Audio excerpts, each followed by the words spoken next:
found things from 1983. Yes, my birthday.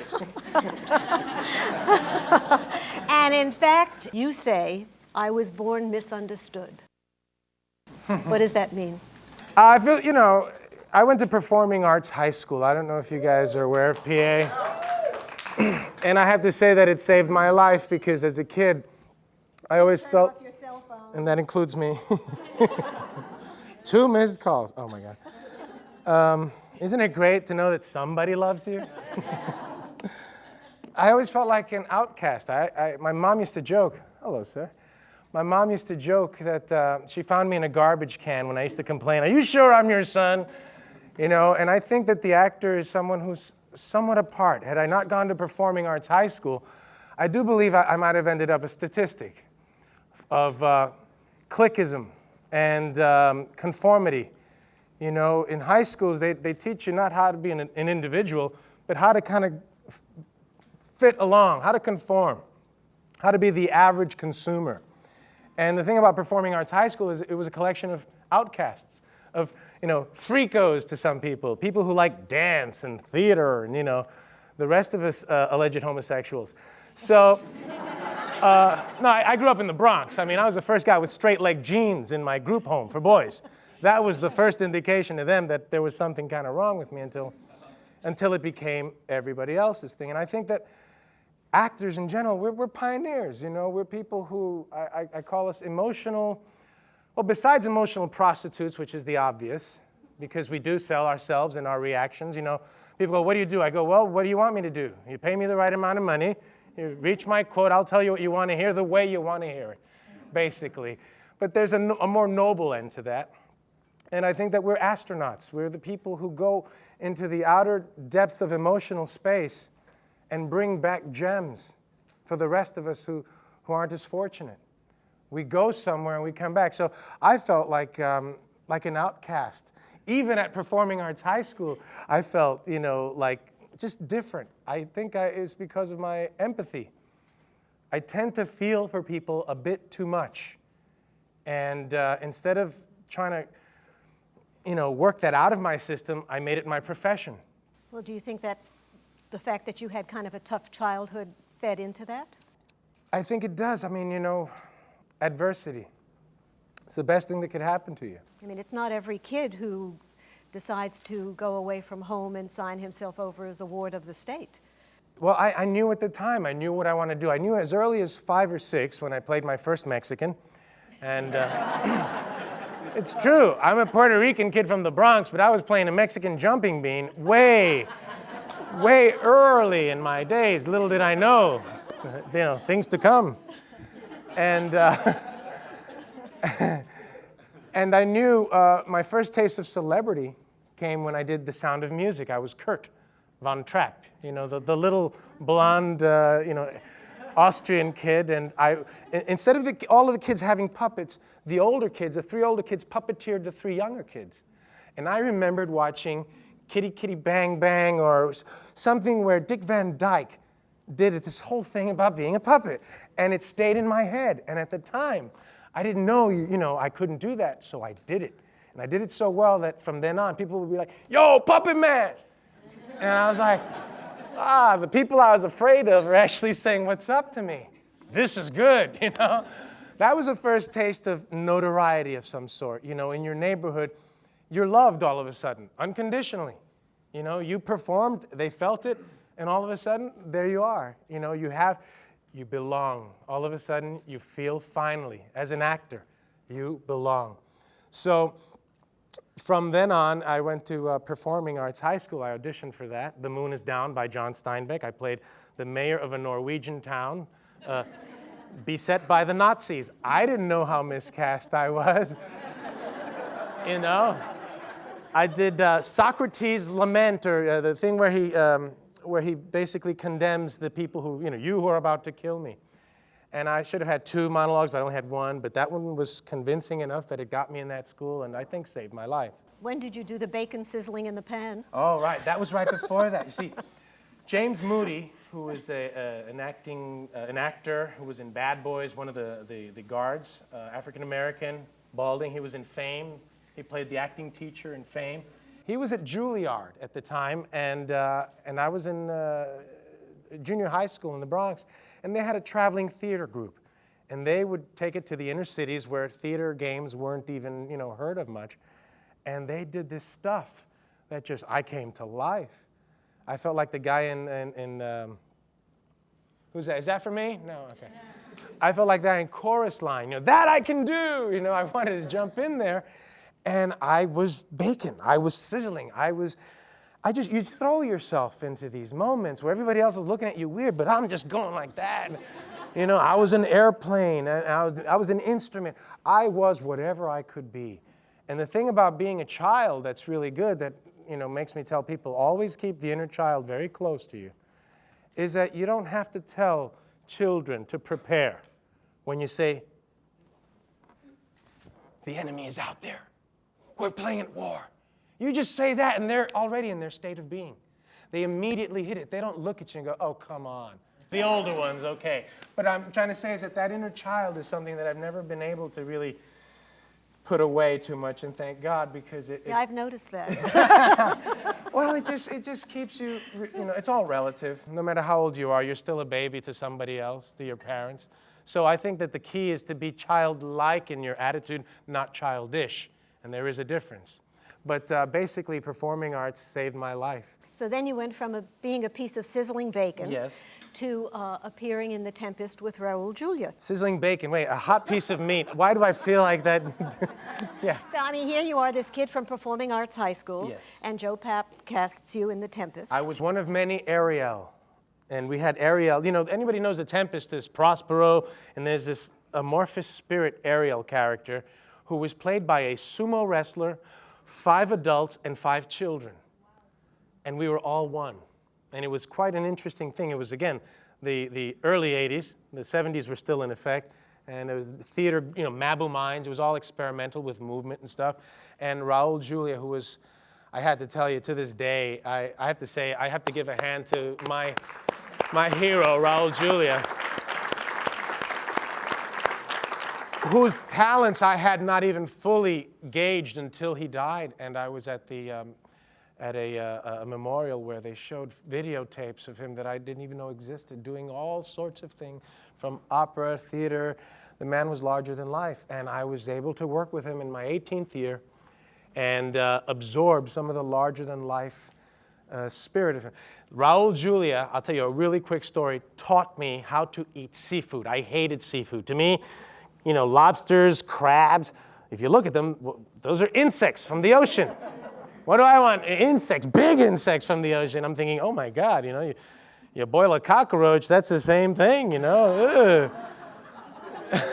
This is me at 18, And we went to Chinatown after the opening of a play, and we were all high with, wow, they liked us, and this and that. We had a helicopter. We pulled out all the stops. And they pulled out a bucket of crabs. And I was like, ew, I'm not going to eat that. Sorry. He goes, in Spanish, te vas a sentar y te lo vas a comer todo ahora, which means you're going to sit down and you're going to eat it all right now. And I'm like, yeah.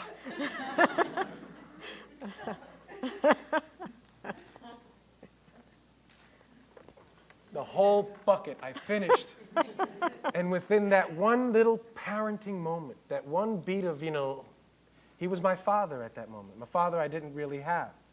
So I to this day, I think of Raul dearly as a kind of a paternal imprint in my life. And if you look at his body of work, it's very varied. The film stuff is the commercial stuff, but the man helped me realize that you have to have a spirit larger than life. You have to be interested in everything. You have to truly understand the human condition, which you're going to, purportedly interpret. Now, is it an urban legend that it was Al Pacino who inspired you when you were 12 years old? When I was 12 and I saw Al Pacino's Dog Day Afternoon, and he had that 1,000-yard stare after they'd broken into the bank, after you couldn't turn around, and he had that look. I mind melded with Al Pacino, and I said, yes, this is what I will be for the rest of my life. That moment, I knew I was going to be an actor. I hadn't known about Raul Julia yet, but Al Pacino basically suckered me into this game.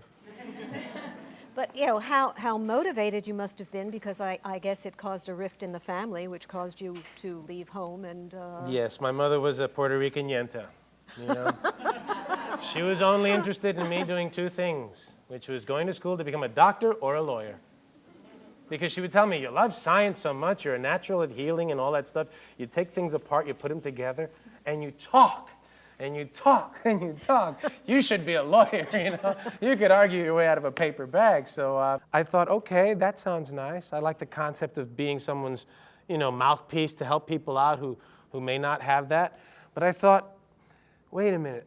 I wanted to first be a mad scientist, then president, then fireman, cop. You know, I want to do so many things. How do you pick just one? And when I saw Al Pacino, and when I did that play, it all comes together. You say, being an actor. Being an actor affords you the ability to be somewhat of a universal dilettante to an extent, except it's as much as you put yourself into whatever role. There is no limit to how much you can learn about a specific field. There's no limit. So I thought, wait a minute. Why go do 12 years in, you know, college and graduate school and all that stuff, and then maybe not like what I'm doing? Why not just be an actor? And not only be a fireman, a hero, be a killer. Be a weirdo, be, you know, musician, be whatever you can be. I mean, it's truly better than the Army. The Army, you know, go to exotic places, meet new people, and kill them, you know, that whole thing. So how did it feel then several years later when you were in Salome with Al Pacino? Wow. Did you tell him the story? You have to understand, Al, you know, Salome, you know, I met Al, and I have to tell you something. I don't know Al, so you're going to hear from a person who does not claim to know the man. But I don't think he really understood the impact he had on my life. Because I remember going up to meet him and shake his hand, and you know when you shake someone's hand, but you feel it being given right back to you all so subtly? Like the body language is, thank you, but please don't try to get close. And I thought to myself, oh my God, how many people must want to worm their way under his skin? How many people must want to say, Al and I are like this, and that's me right there. You know, it's ridiculous, and it made me feel a little sad and kind of lonely for him, because you don't know, you know. He doesn't know how much I love him and his work and whatnot. But I kept my distance. I was respectful. But the sad part is that I never got through that barrier. And it taught me a lesson. It says, you know what? Your heroes are there to inspire you, not to have dinner with you. You don't have to connect with everybody. You don't, you know, it's about what they bring forth from you. And if that's enough, man, that's enough.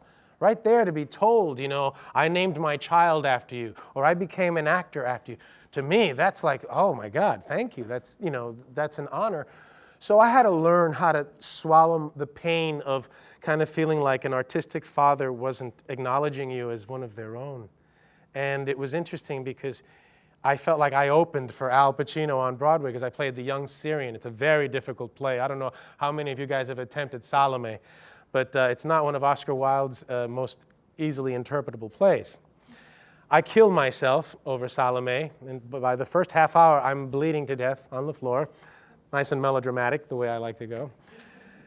And then Al Pacino walks out on stage. So here I am bleeding, and everybody's like, yeah! You know? I'm like, little did I know. You know? And he had never seen the work. He'd only heard it.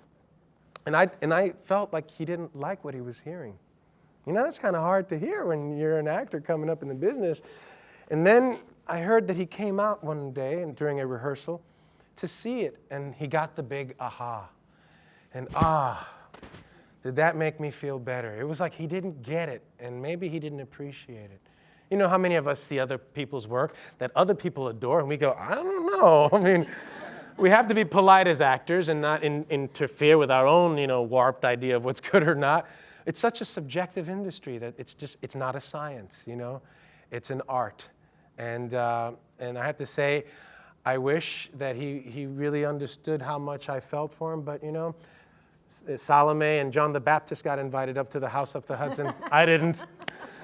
But, you know, I think that what that teaches you is that, you know, just do your best. Just do your best. And if you can't reach the people you want to reach, it's like shoot for the stars. Because, yeah, you will never get to the stars, but if you go for them, the moon is a cinch. Very Think good about philosophy. that, you know? Thank you. Do you remember your first review for El Hermano? Oh, my God, I do. Mel Gussow from the New York Times said really, really nice things that I had memorized, but it's been years since anyone even brought that up, but said such wonderful things that it cemented my determination. Here's a person who didn't have to say anything nice about me. I was just out of high school. I'm just a kid. And he said things that, you know, I would feel He said the play was enhanced by the presence of Esai Morales. Yes, that's true. Oh my God, that's right. I've forgotten that, but I knew it was something really nice like that. You know? Thank you. Well, that inspired you. Man, LexisNexis, how do you get on it? The internet. Oh, actually, the Herrick Library. Oh my God. Yeah, no, but he said stuff like that, you know, enhanced by the presence. That said to me, Mom, you were wrong on this one. I think I'm going to continue this. And then you came out here and did The Tamer of Horses and received the LA Drama Critics Circle Award. Yeah. And then I guess you started doing films. Which I have to say I shared. I did not receive the LA Drama Critics Circle by myself. I have to say I shared it with James Robard Jr. for The Iceman Cometh, and Lily Tomlin for Search of Intelligence, and that was amazing. That's pretty good company. Let me tell you something. I think I felt better sharing that award with them than had I won it over them. Now, during all of this time, did you have an agent? You know, I worked for an agent, you know, helping, doing headshots, people who sent me out early on, Barry Ellen White. But I have, you know, I have mixed experiences with my agents because I tend to become their friends. And I have to tell the actors out there, you know, it's great to have a polite and, you know, nice relationship with your agents, but do not let that take the place of their responsibility to you. Their responsibility is uncompromised representation, you know, which is why this whole, by the way, yes, uncompromised. I don't mean to get political, but they have financial interest. It's called 10%. You know, the better you do for us, the better we do for you. But anyway, yes, I'm going to get in hot water. I can feel it here. Now, depending upon which biography of you we read, either 40 Deuces is the first film, which really is, or most of them forget about that and just say Bad Boys is your first 40 film. Deuces was the first real film, but I don't think it got a real release. It was an experimental film by a protege, artistic person. God, his name I'm blanking. You know who was in it? Orson Bean, Kevin Bacon, right. Mark Kalun, a whole bunch of wonderful actors, and I played Mitchell, the Jewish queen. It was my first bit of, like, you know, stunt casting or something. It was wonderful because, I tell you, no, seriously, I think Barry Miller had done it in the play. And Barry Miller had gotten the part that I wanted in The Tempest, Caliban. So I got Mitchell, the Jewish queen, you know. And the reason I got that to say is because I had a cold. And when I had a cold, my voice was really hoarse. And I was talking like this. And all I could think of was Joan Rivers. And I was like, oh my God, and I did this whole thing about how these dogs were biting at my tits, and I was like, ah! You know, I just went off. And I think that, like, it just nailed it for them. And the worst thing is that when I finally got to shoot, I didn't have the cold anymore. Oh yeah, oi, should I say, you know? You sound like Harvey Fierstein. Harvey, oh, another one, he's wonderful. But no, oi, there went my gimmick, and you know, it was very terrifying. And I have to tell you, at the first screening that I saw at Carnegie Hall, I saw myself on screen for the first time in my life with real actors. And I cowered out of that theater when it was over, and I was practically in tears, ready to rip my SAG card into pieces. As long as you pay your dues, it's okay. No, I tell you, that's how horrified, humiliated, who the hell do you think you are, taking up somebody's place in this thing? Why didn't you let a real actor do this job? I mean, I tell you, all the feelings that you can ever have of self-loathing really came up and made me want to commit artistic suicide. And it was simply because I had been doing theater for so long, and there I was in a movie.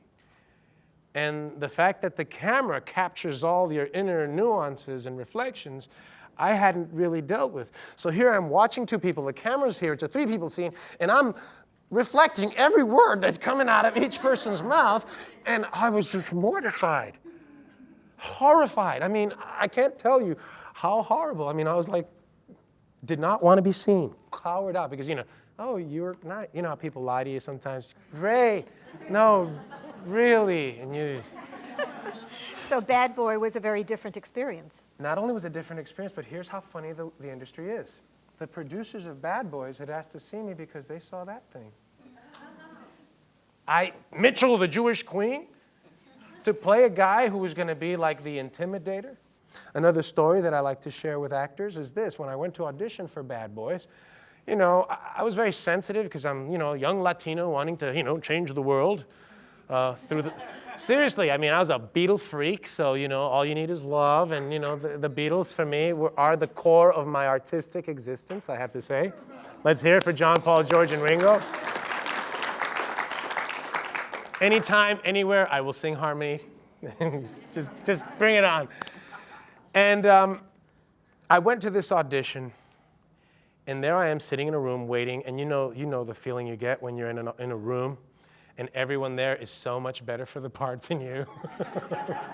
I mean, I'd seen guys I'd seen before in Washington Square. I'd seen these karate guys with bodies that are like all ripped and green, hazel eyes. You know how the girls love that, tan skin, hazel eyes. You know, I'm like, ugh. You know, I felt like Lucille Ball, okay? I'm telling you, you know. I was like, what am I doing here? You know, I just felt like, you know, packed, you know, in Saturday Night Live, the androgynous thing. I didn't feel male or female. I was like, ugh, you know. So here I am watching these like buff, and then there's one guy with a booming voice, you know, those people that talk and the whole room shakes because their voice is so, and I'm like, why did I bother? Oh, I needed the 60 cents to, you know, because I was living on 2 pizzas a day. And I said to myself, you know, come on, I should have stayed in school. This is ridiculous. I'm gonna go home. And I got up to leave, and I was like, forget this. And something gripped me and said, what are you doing? Come on. What are you doing? Get in there. What did the paper say? You know, sure they're bigger, sure they're better, maybe they're even better actresses, but I'll be damned. I mean, I hypnotized myself. I'll be damned if somebody takes this part over me. And it was like I hypnotized myself. And I started to pace inside my own inner cage like the cougar, like the panther that I had remember reading. This guy's like a panther and a cobra. And I visualized. Visualization is really important. I visualized myself being this character, being smaller. I visualized myself still loving my fellow humans, but ripping apart anybody who came near me. It was the kind of thing that growing up in the Bronx teaches you, because when you're a kid in the Bronx and you're not bigger than anybody over there, and you see every guy getting beat up, okay, you got to do something.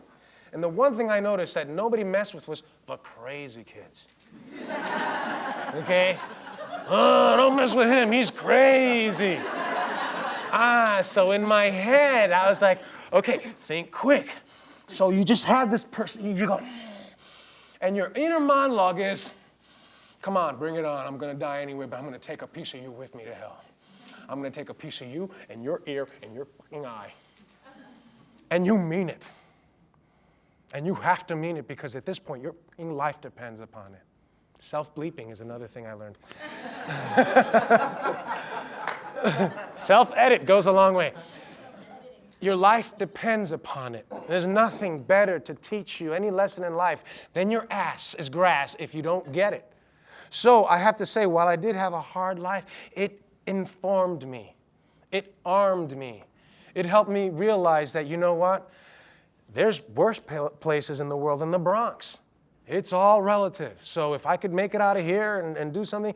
So I went back into that room and I literally breathed and pushed everybody aside and built in myself a command that I walked into that room with. And to be honest with you, I rarely have done it since just like that. I'll be honest with you, okay? Maybe I should have. Maybe there's a bunch of roles I could have been in that had I just, and I walked in there and I met them and there was no smile, it was just like, and I was just in it. I was in it. My inner monologue was, I'm this guy. If you're too stupid to realize this, it's on you. And I don't want to be in your movie.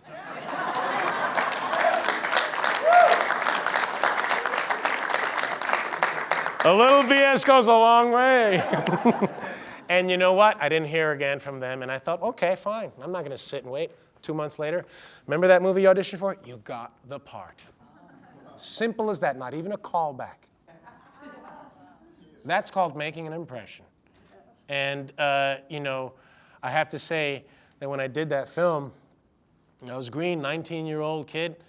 I met Sean Penn for the first time, and I didn't know about his rep or anything like that. I just know that there's this cat over there. He's about the distance that the gentleman in the red shirt in the back there was from me. And they go, Sean, this is Esai. He's going to be playing Paco. And he looks over, and he looks away.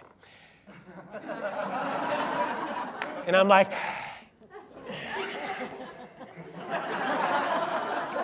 oh, yeah. And I'm thinking in my head, did he have a friend he wanted for the part? Did he not like me? Did he not like Puerto Ricans? I mean, you think this, Does he, what? And, I have to say, I was kind of on, eggshells a little bit because, I don't want to be in his way or anything. But I do wish he would have said, dude, this is how it's going to be.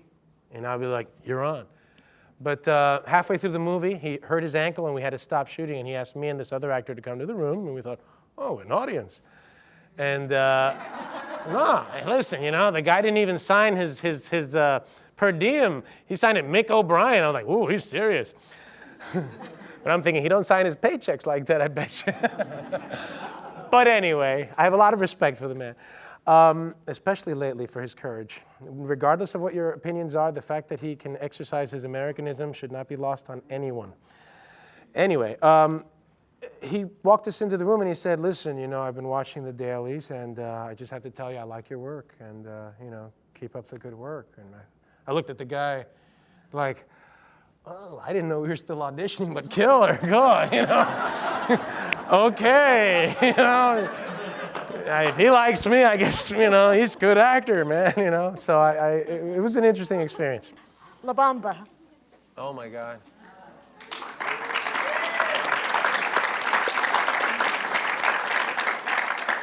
I have to say, La Bamba is for me as Full Metal Jacket is for Vincent D'Onofrio. As, you know what I mean. It's the kind of movie that I only wish could be written more often. It's a movie that we have, that kind of story told about a family who happened to be Mexican-American. They try to, to address our community, and they try, and it's nice that people try. We don't want to discourage that, but some of the efforts have a lot to be desired, leave a lot to be desired. That movie, what about it? Well, I understand you still have a relationship with the Morales family. Oh, yeah. Well, on my birthday, the first person to call me was Bob Morales, the person who I don't know how frank I can get here. Is this stuff going to go to the police or anything like that? Let me be honest with you guys, and for people here who are young, please don't take this the wrong way, but I drank my beers and smoked my special cigarettes with Mr. Bob Morales, and I absorbed his biorhythm. Had I not met the real Bob, I don't think I would have done the same job. Because it's one thing to pull something out of your hat, out of your head, and can be beautiful and brilliant. I've seen, many better actors do it. But it's another to have the person there, which can be intimidating, of course.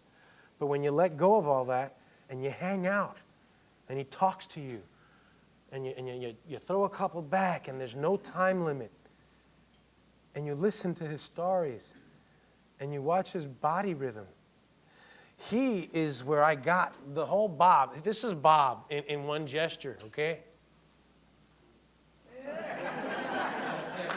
That's Bob Morales, one gesture. And you see it when he gets off his bike and he looks at his brother and it's like, ¿y qué?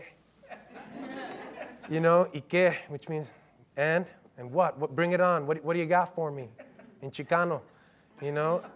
The thing that I had to learn, though, being a PR from the East Coast, is that, you know, I've seen other PRs try it and not do it, which is you must do justice to the culture you are portraying. It's not enough to be Latino. That's like saying, you know, just because you're Irish, you're going to play a Scotsman. Sorry, you've got to do your homework, meaning you've got to absorb the rhythm of the people. You know, this, where we're sitting, was Mexico.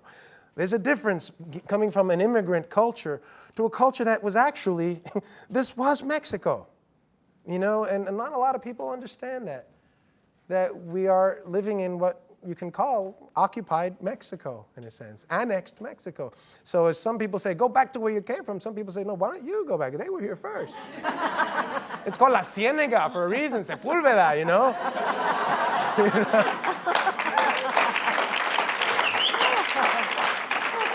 I said, for the English-only people, I go, okay, when you name the state of Colorado red, I'm with you. Yeah, I'm going skiing in mountain. It's Montana, man, you know, it's like, you know, get over it. Be not afraid. You know? So the thing about that was that I wanted to absorb the different biorhythm. I call it, it's my own term I call biorhythm. It means, you know, the frequency which we all live in. I think it's slightly different. Everyone has their own pitch, their own frequency, their own rhythm of heart.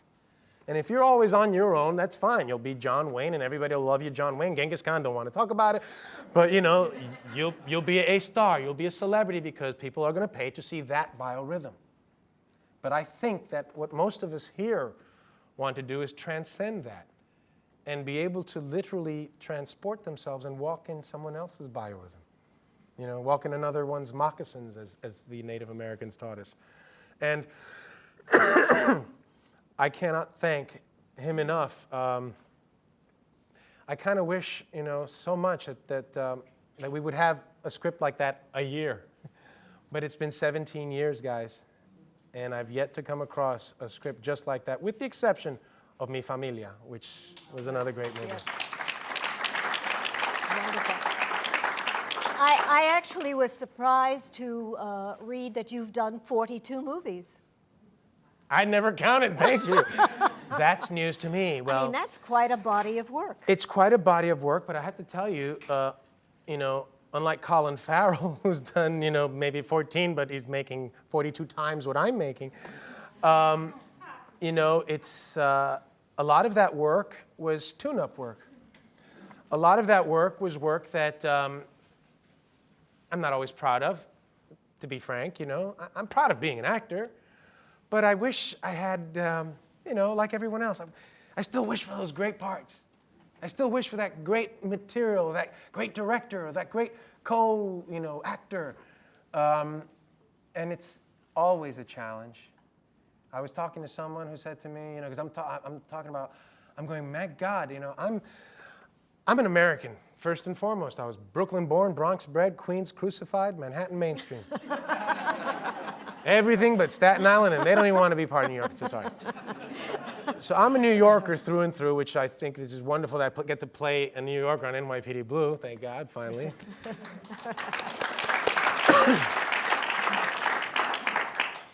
But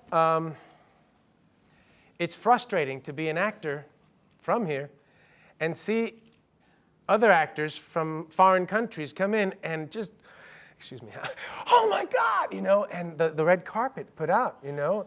Now, it's not only Anglo-centric countries, which I find that, you know, if you're from Australia, just come on over, we got a parking spot for you and everything, you know. You're from England, oh, we just love that accent. It's just wonderful. I've always wanted to play a Brit, but nobody would believe me, you know, and I obviously have to work on my brogue. But I don't know what, I think I should play like a Cockney guy, you know, a rock and roll star. Works for me. You know, bend it like Beckham, right? Yeah. It's frustrating to see, you know, foreign Latins. You know, when Antonio Banderas came on the scene, I met him, I go, I love your work. If you want, you know, because he didn't speak English. And I was like, if you want any help with English, I saw Tie Me Up, Tie Me Down, and I want to do the American version with Madonna. I thought, wow, that would have been cool, you know?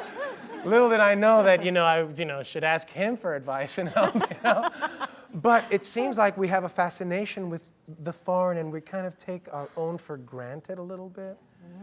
You know, it just seems like that. I'm not out here to you know, to whine or anything like that, but I will share my honest frustrations. Pardon me. You paid your money. I'm going to give you some honey, you know, some real feelings. So it's interesting. I was talking about Gael Garcia Bernal, who I think is brilliant, genius, and good looking to boot. You know, I'm thinking about, when am I going to get into directing? But somebody told me, hey, man, that guy's saying the same thing you're saying. I want the breaks. I want these parts. I need this and that. And I go, you know, we look at the green grass on the other side, but you know what? Let it inspire you to work harder, but limit it to that. Let it inspire you to sharpen yourself, but limit it to that. Your biggest competitor is your own inability to get up to the plate, is your own lack of confidence. Your biggest enemy is yourself. And I say that because so many of us are out there in fictitious competition with the stars. Do you know how many people say, you took my part in Bad Boys? I go, well, I'm sorry, you can have it back, you know? I didn't know it was your part. You know, I find that silly, you know? If it's your part, you would have gotten it, you know? It's as simple as that. So we have to learn, I think, how to husband our energies, how to pick your fights. You know, if you're gonna compete with the part of you that cuts yourself down. Compete with the part of you that just knows you're out of your league. And inspire yourself to literally overcome the many handicaps that we all have from, you know, from the moment we leave our childhood and we become adults. So that to me is still my biggest challenge. How to get over the loser in me. The truth. I don't know of anyone who is less a loser. You know, Wait, you did. Is that an insult or a compliment? Hey, wait a minute. Oh, less. Okay, wait. No, okay, Less, sorry. yes. No, all right. So you have. Listen. You have this huge body of work, and what now has made you a household name? The small screen, NYPD Blue. Which I resisted. And you know, here you are. Now everybody knows who you are. And then not only do you do that, but then you go off into My Family and Resurrection Boulevard. Are you insane? Yes, You know, yes, how yes. did you do that? I have to say, yes. Resurrection came first. Resurrection was my kind of resurrection. I'll tell you something. Something happened after La Bamba, where I was approached with the role for Stand and Deliver, to play the part that Lou Diamond Phillips played. Angry young Latino man with a bandana, and I just played an angry young Chicano in La Bamba. And I didn't want to do the same thing. And I didn't want to be typecast. And I thought, my God, there's got to be some other young Chicano actor out there that can do justice to that part. Why do I have to take all the parts? Obviously, I've learned that lesson since, but anyway. And I think I alienated Mr. Edward James Olmos because I turned down the role, and I didn't know, I think that he took it personally because it was his tour de force, which he was nominated for an Oscar, deservedly.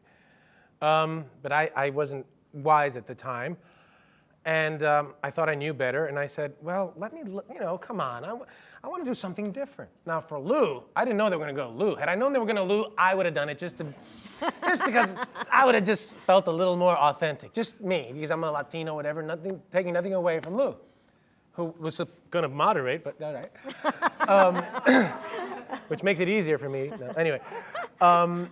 Lou was a year older than me at the time, but my little brother. And he's not a year older now? No. I'm not allowed to say, no. No, meaning I was like 23, he was 24, but he was the young one. I had already done Bad Boys and had somewhat of a rep as a decent actor. I negotiated myself top billing in the show. I said, you know what? Yes, it's favored nations, but I got to pull the most junk out of my trunk emotionally. And I said, and whoever plays Richie, because they wanted me to play Richie. All my friends were like, you got to go for Richie, go for Richie. And I read Richie, but I really wanted Bob. I'm going back a little bit to the Bamba thing because I think it's important. People said, yeah, but if you play Richie, you're going to be on every poster, you're going to be on every thingy, you're going to be the guy. And I read this thing, and you want to know what my criteria for a good script is? Teardrops on the pages. When I cry, not that it's so hard to make me cry, a beautiful sunset, some of your faces. No, I'm serious.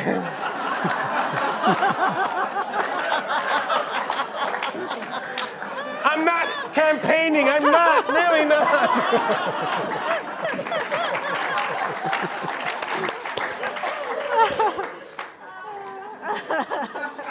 Mi Familia, I read it. Same thing. I knew that the emotional, that the stuff was with Bob. Richie Valens was the lighter side of Bob Morales. Bob Morales was the dark side of Richie Valens. Had I played Richie Valens and someone else done Bob differently or not, profoundly, I don't think the movie would have done the same, even if I would have been Richie. I felt like I had to fall on the ethnic sword because I gained weight, I threw on a mustache, I let whatever hair grow between my eyebrows that I could, I tanned viciously because it was written like he was Indian, he had Indian blood. And they didn't think I could be Bob. The directors and producers called my agents and complained. They complained. They go, this guy's not serious. He's giving us suggestions for Richie Valens. Because at the audition, I remember this one friend of mine who used to play guitar, was a little chunky, and was a Chicano, and was great, Michael Fierro. I'll never forget his name. And he would have been a great Richie. We didn't know about Lou at the time, but So I was like, you got to look this guy up. You got to look this guy up. And I'm reading for Richie and Bob. But I knew it had my name on it. Where else do you hear a major lead in a movie, a studio movie, named Morales, except try Morales. But they weren't doing that, right? That's a female. So anyway, I'm thinking, I'm going to fall on the sword. I'm going to go ethnic, which is the one thing you try to go against because, like I heard Eugene Levy say today, I'm leading man in Turkey. I'm a leading man, And I thought, it's true. You know what I'm saying? So you want to be a leading man, so you want to, mainstream yourself. I mean, Marion... John Wayne wasn't even his real name, okay? The Irish folk have to change their name sometimes. So it's not just a Latino thing. So I played this part because two things. Had my name on it, I could play this character who is alive, and I could play my father. My own father is somewhat like explosive, for lack of a better term, as this Bob. So for me, it was like some sort of emotional, what do you call that? Gestalt, the Release. The scream therapy, It was like that, what John Lennon did after the Beatles when he did that, Mother, it was really releasing a lot of demons. So for me, playing Bob was the only thing I could do. And I said to my friends who said, oh, you're going to be on the cover if you play Richie. I go, if I play Richie, they might remember me for 5 years. If I play Bob right, they'll remember me for 50. And I'd rather be remembered for 50 if I don't get it right away. Because easy come, easy go, man. This isn't about the moment, that you hit it. It's about maintaining your artistic integrity, even if you hit it.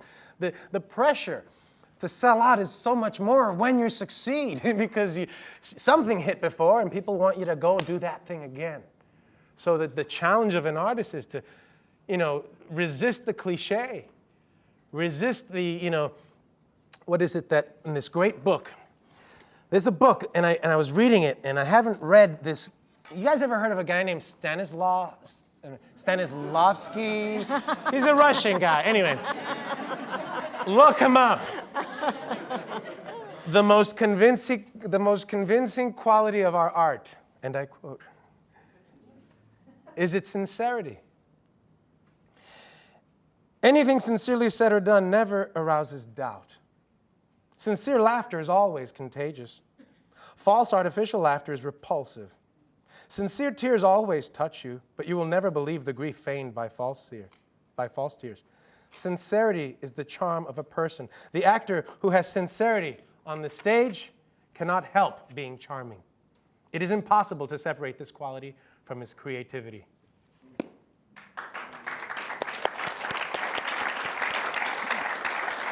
Konstantin Stanislavski. Sergeyevich Stanislavski. So there you are, doing all of these television shows. Oh yeah, And- I didn't even and get then, to how. And then, oh my God. for hiatus, what do? You go and you do an off-Broadway show. I did The Exonerated. I believe that there's something called cop culture. And I do believe, and the toughest thing, I have to tell you, before I started to do television, I had an attitude, like a lot of people do, that television is basically, the greatest tool of communications in history, ever, on the planet, ever. Just name one thing that can reach more people. And at the same time, the biggest whore on the planet. Because television is not there to make you a better person. It's not there to help you understand your neighbors. It's there to sell cars and soap and a few other things. And the quicker you realize that, you can kind of come to terms with that. And I didn't want to be a part of it because I just thought, my God, this is the oldest profession, prostitution aside. Before there was that, there was the campfire and the storyteller. This is a noble craft. We are carrying on the DNA of thousands and thousands of years that make us human. We are reflecting each other. As a matter of fact, if we weren't all part of the same family, actors would have no basis for strength. Because you'd look at them and go, why is he crying? Why is he? It would make no sense when we're all connected. So, instead of running away from television and leaving the barbarians with it, then run to it. I think it's the responsibility of the good actors of the world, the ones who care about the craft, not just the gig. There's a difference. To go and be involved in the mass media, to go and be a part of it, because if there are enough of us out there, we can have an impact.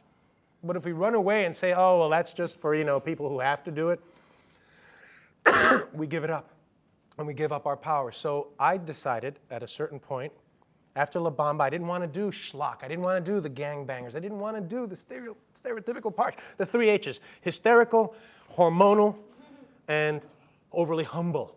We are poor people, please help us.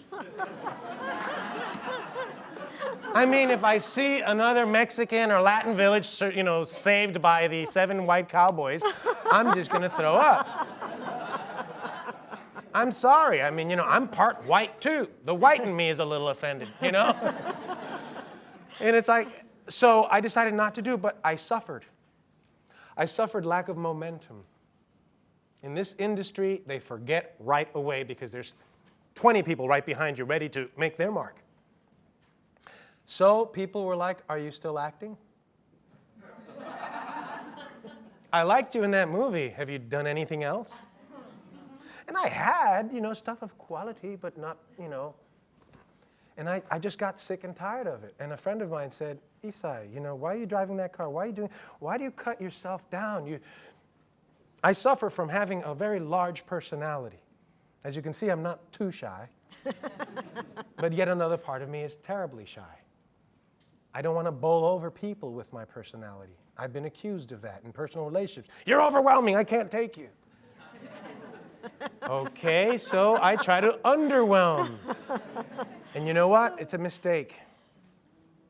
Follow your inner light, no matter where it leads you. Don't step on people. Be gentle, but don't snuff your own spirit out.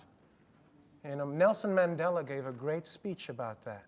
I can't quote it to you, but if I could, I would. Look it up on your own inner light. Be true to your own brilliance. And I was always afraid of intimidating other people with it. Because I knew since I was a very young child that somebody up there liked me. Just like I like you.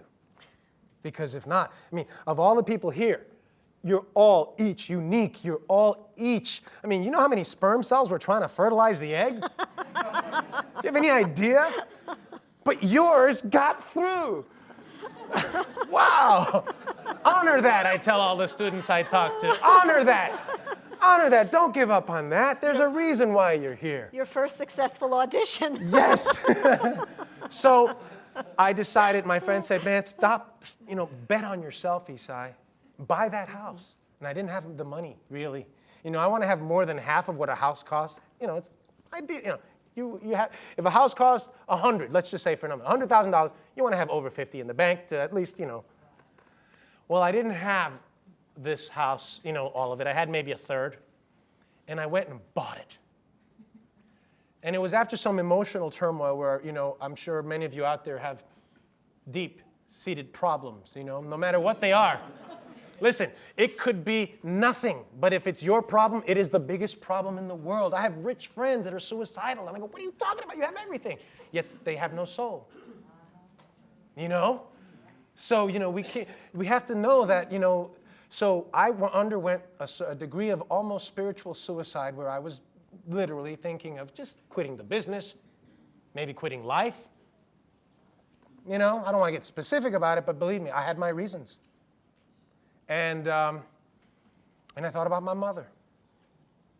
And she brought me to this world and kept me in it because it was the love of my mother that said, I could not live with my soul if I hurt that woman by taking the pain that she put up with, not only for 9 months, but for the rest of her life, you know what I'm saying? And just throw it in her face like that. And I basically prayed on my knees, and I asked for forgiveness of myself and of those around me. And I said, I will not cut myself down anymore. And I decided, and there was this, they said, oh, there's this 3-episode arc on a show called Resurrection Boulevard. I remember I read that. It was a good pilot, but the character they offered me wasn't enough for me to do. But I liked that. And it was the first Latino family on television, cable, And it was such a beautiful character, this ex-boxer trying to come back from jail, trying to show he's a good guy, and then he falls off the wagon. I have a thing for tragic characters. And Resurrection Boulevard was the beginning of my kind of resurrection. And it was so ironic. And I said, I'm going to do whatever I do. I'm going to do it as best I can. If it's cable, if it's a little show, if it's after-school theater, if it's puppetry, I'm going to give it my all so that even if the work isn't that good, the spirit that you bring to it elevates it. My acting teacher told me, if you are interested, you will be interesting. Think about it.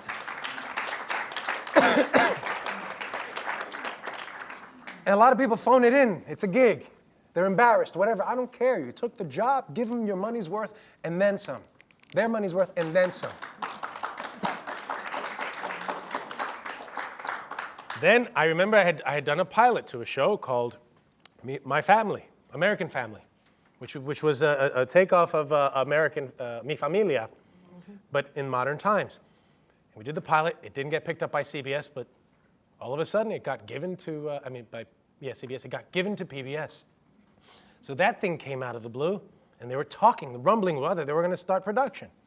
And then I hear they're looking for the new lieutenant on NYPD Blue. And it's a Latino. I'm like, where? Let me at him. Put him up. Come on. I was like,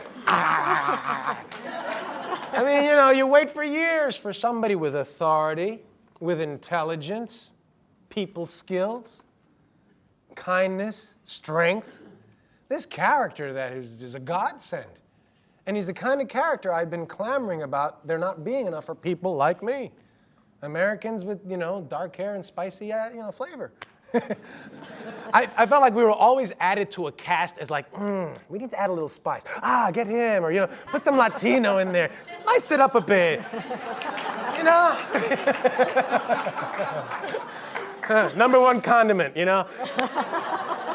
I think we can be the entree. You know what I'm saying? We can be the main ingredient, damn it.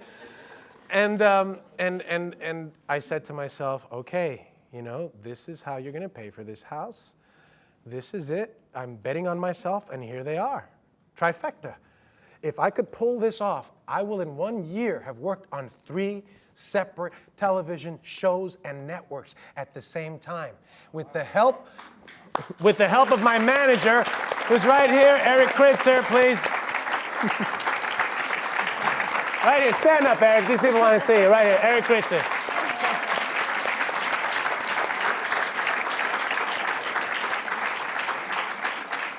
Who told me, buddy, you can do it. Just focus on it. Let me do all the work. You can. No, don't worry. I'll get the. He's telling me, we'll work it out with the schedule, but believe me, you can do this. And what a coup. For a guy who people were asking, are you still in the business? To, I got 3 shows on 3 separate networks. Open your eyes. So it was a vindication of sorts that says, hey, not only can I work, but I can work my ass off. And on weekends, on days off, I worked 14 days in a row on 2 shows at one point without any rest. Playing a firefighter, you gotta understand, a firefighter and a cop.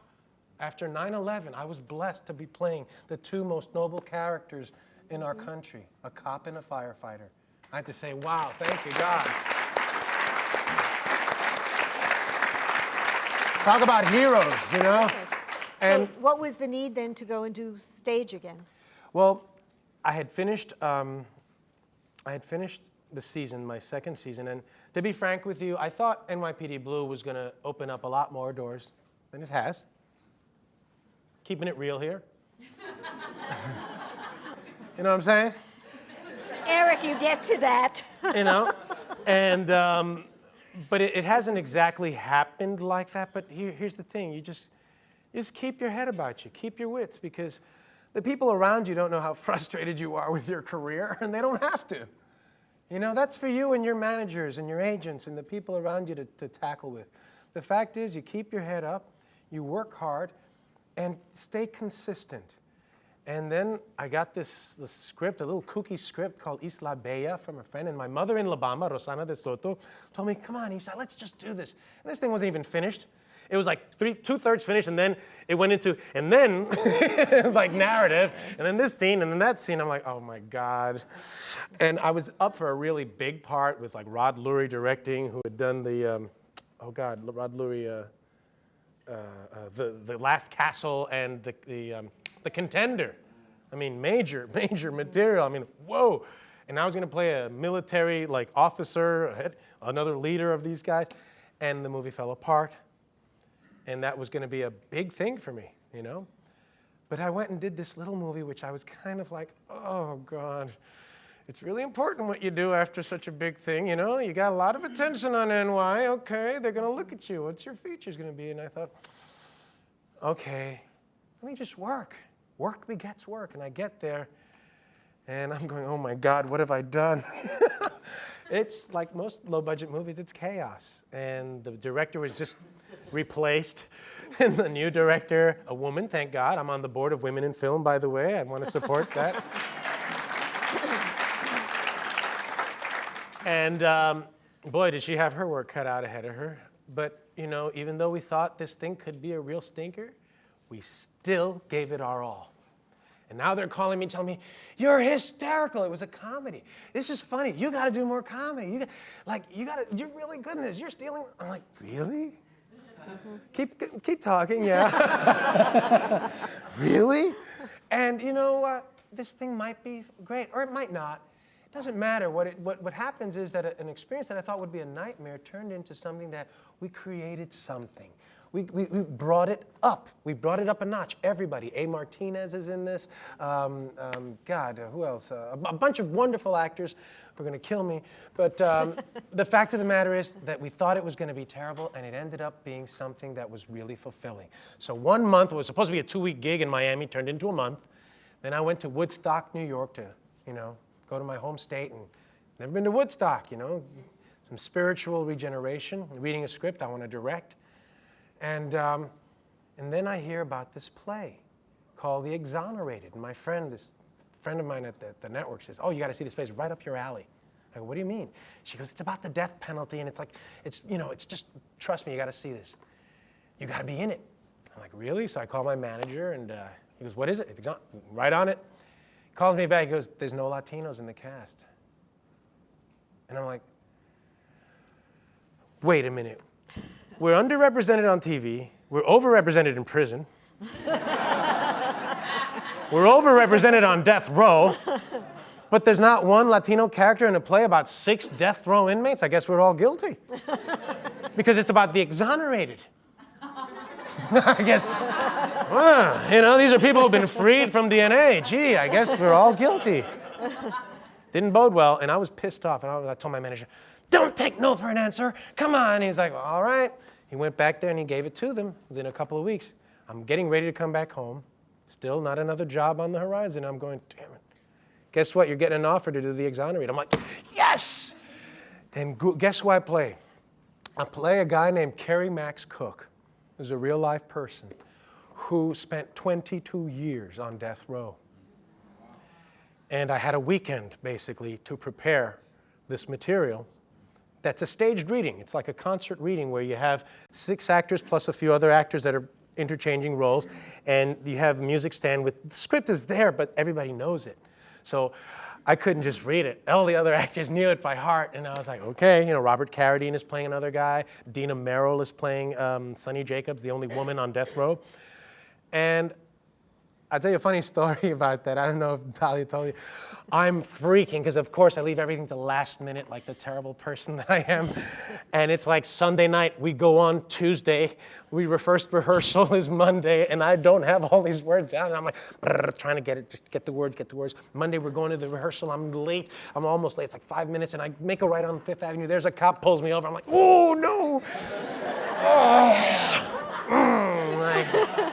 All right, buddy, and I'm like talking this whole thing because I'm trying to memorize this part and I'm trying to talk like this and all. So Texas is getting in me, and I pull out my wallet and I'm hoping, I'm going, don't you watch it, my baby.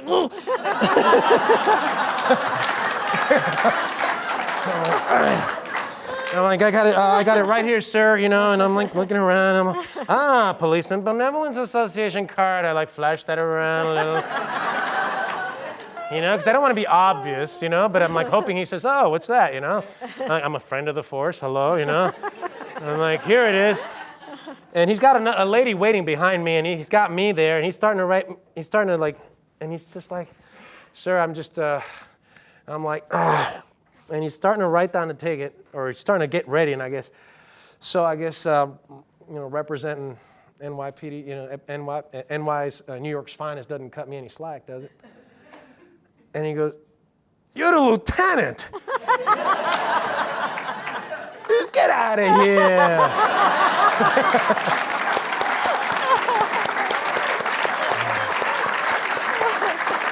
And then he goes, no, hang on. I got to give this lady a ticket, and it won't look right if I let you go. Just hang on here for a few minutes. I'm like, and I said, I'm really late to my first audition. He goes, all right, get out of here. And I take off, and the gal who was next to me, who was helping me memorize these lines, I'm driving, she's like, what were you thinking? I'm like, what? She's like, you're talking to a New York cop in a Texas accent. And I'm like, oh! I didn't even notice. I was like, oh, God. It wasn't going to cut me any slack. Anyway, so I do the play the first night. And I have to tell you, this material is devastating. This man was gang raped in prison and mutilated. He had words carved into his back, obscene words, good, P-U-S-S-Y, carved on his back. And they killed his brother outside like on some fight, and they didn't want to go after the guy because they assumed because he had a brother on death row that the defense would say that he was bragging, he was a badass. So the character that I played was devastated, is a devastating character. And you know when you read a script, the first time it's like the most impactful. And first audition, I mean, tears streaming down my face. Other actors are like, stick a heart and a knife in my heart, why don't you, you know?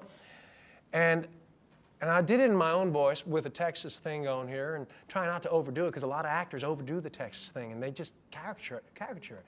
You know, and you just don't want to do that. So I did it in my voice, and then after the first night, they had this whole award thing. Court TV was giving an award to the show because it's very important. All these people were innocent. They were all on death row, scheduled to be murdered by the very state that's supposed to protect them. And when they're released, they're not given any money, they're not given any counseling, they're not given a pat on the back, they're not even told, I'm sorry. The cage is opened, you better get out of here before we decide to close it again. So doing this play was like doing God's work. It was like going to church every night. Actually, pardon my expression, this might seem a little sacrilegious, it was more rewarding to me than just going to church. Because at the end of each play, we would collect money for the peoples whose lives we portrayed.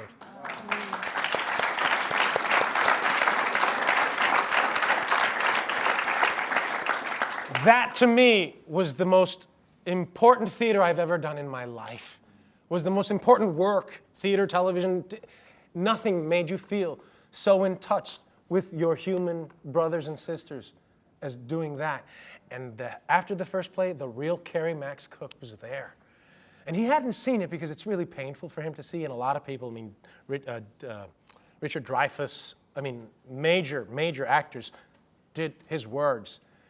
And he came up to the stage when he was announced. The first thing he did is he came and shook my hand, which was like, and you know, I heard him speak. And he had this thing, this little rasp thing here. And I'll tell you, I never performed it in my own voice again after that. I can't even do it the way I did it because I got my voice to a place where I got a little pocket. You know, if you study voice, you get your muscles in your throat and you get a pocket where you can, you got that note. It won't go sharp or flat because you've carved that little pocket into your singing. And I got his pocket, and I'm telling you, I felt like I was channeling this fool, okay? I mean, I looked tight. That's what some of his own words was, I had my hair like this. And I felt like it was amazing. And there's just one response that you want from an audience, which is,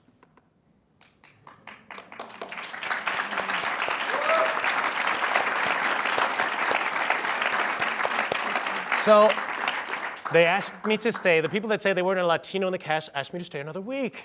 Yeah! Got extended. Oh, I can't tell you how satisfying that was. And the play made $300 a week or whatever, it didn't matter. We were giving back in the biggest way. And we changed people's minds, by the way, who were pro-death penalty. Well, this audience has some questions for you, so yeah, baby. Get ready. Okay.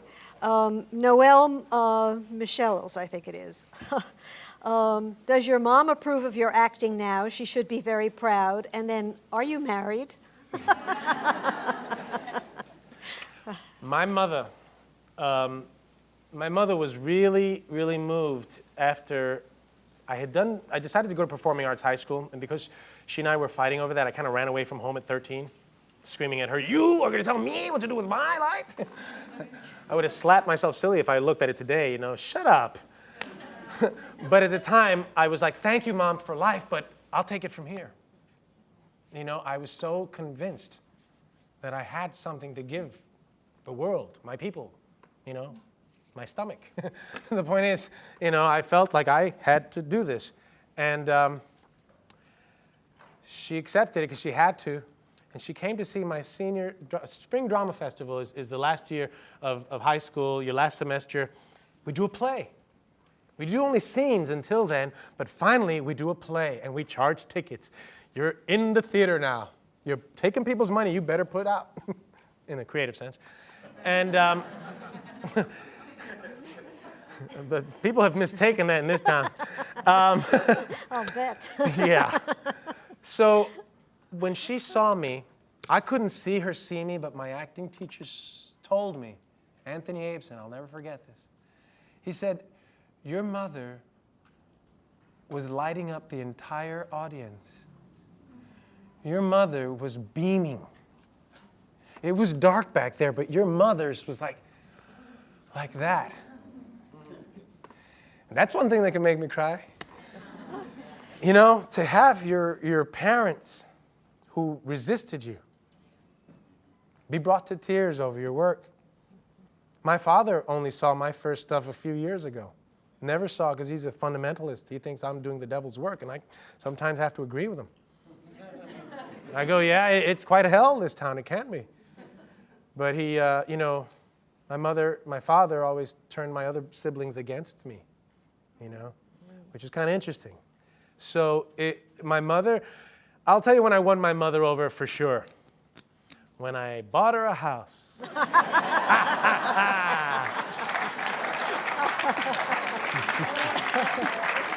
Piece of cake. I softened her up right away. Now she likes me, but the weird thing about my mom is she's the worst taste. She's like, I liked you in that thing you did where you were in the plane. I like action movies. I'm like, oh, Mom, if you only knew what kind of desperation work that was. Bobby Sakuro says, how has your involvement with charitable organizations impacted your life? Oh my God. I was afraid of this because I had a very deep conversation with my management today. I skipped the marriage one, but I'll get to that later. Yes, absolutely. Are you involved, sir? Good for you. My God, the Optimist Youth Home is one of the more recent things I've been involved in.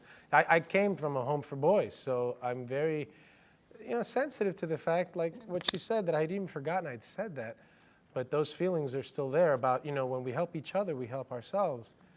To a limit, to a point. Believe me, there's some people that just drain me no matter what I do for them. A guy asked me for $20,000 today, just like that. I'm like, dude. People think, you got it like that. Anyway, charity comes in all forms. Just remember, foundation first. That's right. I told him, the foundation took it all, man. I got nothing. I don't know where to start because, my God, I'm trying to think of the earliest type of work that I did, and I just feel that since we are all one big microcosm, one huge family, that, like I said before, the more you do for others, the more you get. I mean, I get so much satisfaction knowing that someone's getting help unconditionally. Well, what do you want back? It's okay. Are you doing this for press? No, there's no cameras here, It's like, God, Optimist Youth Homes. Raising money. They took a place that was kind of dilapidated, that was a product of the system, where you had lifers, you have people that were bureaucrats in there, and just revamped it, changed it upside down, put money into the place, got new people in there, raised hope as well as funds. I think you will agree with me, sir. We do annual fundraisers. I presented one thing. I actually got awarded, I got auctioned off to someone that I still have got to go commit to that. And this lady bought me. Yeah, she made her husband buy me. Okay? An evening with kind of thing, dinner, And what she wants me to do is go to a home that she has in Malibu to talk to her kids over there. That's really sweet, So I can't tell you how much I get from it yet. I had a big conversation today with my management, and maybe I shouldn't be having this here with all you guys, but hey, you paid your money, right? Sometimes I wonder if I overextend myself. Sometimes I wonder if I'm just a bit of a pushover with my friends and with my charities. I'm a founding board member of Earth Communications Office, which is an environmental organization, of which I am because I'm a human, but also because I'm a Latino, because I think Latinos are underrepresented. People of color in general are underrepresented in the environmental movement. And it's a lot of us that get the toxic dumps wasted, thrown in our communities. And it's our responsibility, too, to organize and represent, yet those bridges aren't there, so I like to represent and be a voice.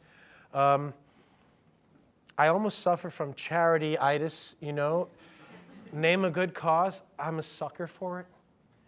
Yet I see other people who are solely concerned with their artistry, their craft, and their business do this by me career-wise. And it hurts because I feel like, man, they're just focusing on being number one, and they're getting there. And they give off this, my own manager thinks I should run for office somewhere in the future. And he believes it's because he knows I have a public servant spirit. He knows I'm a great communicator. You think Ronald Reagan was good? Come on, baby. I won't give SAG away, okay?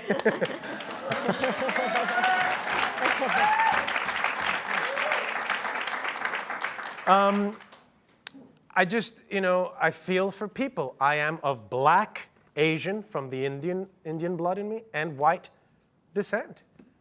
I don't have a preference to anyone but the underdog. When the underdog is underrepresented, I'm in that camp because the overdog doesn't need me. You know, and that's who I've been for the longest time. I thrive on that, and I wonder if I should do a moratorium because I know certain celebrities or actors, whatever, they have their pet projects, and they're very specific about them, and they don't water themselves apart. Sometimes I feel like I suffer because I make commitments, and then 4 months later they go, okay, this is it, and they want you to come, and I go, oh, what was it again?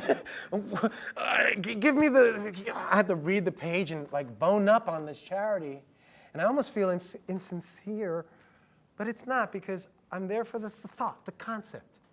You know, it's an instinct that I cannot help, yet I think I've got to control. But I will tell each and every one of you there that I had a conversation with a cab driver one night for 3 hours in my driveway in Manhattan. Now, when a New York cabbie spends 3 hours talking to you about the meaning of life, this was a physicist before who became a cabbie. He used to write textbooks. And I have the best conversations with New York cabbies because, God, they're exposed to so many people, so much life. You want to be a good actor? Drive a cab for a while. Seriously, you will be exposed to so many rhythms, it ain't funny.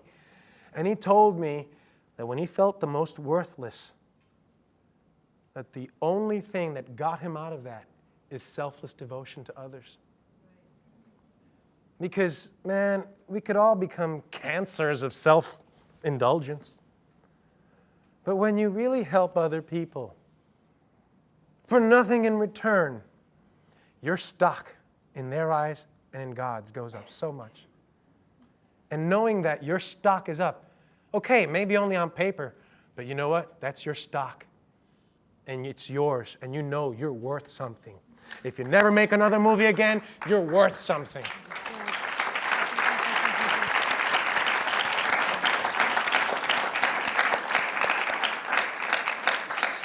Esai, do you realize how different that makes you from most stars? I mean, you know, I run a not-for-profit. There are a handful of people who respond, even to the needs of their fellow actors. Most people are impossible to even get to.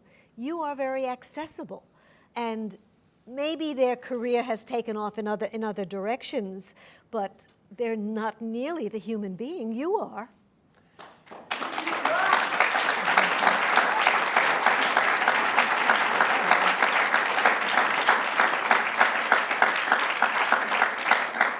Eric, we got to put her on payroll, man. She's just got to be on my team.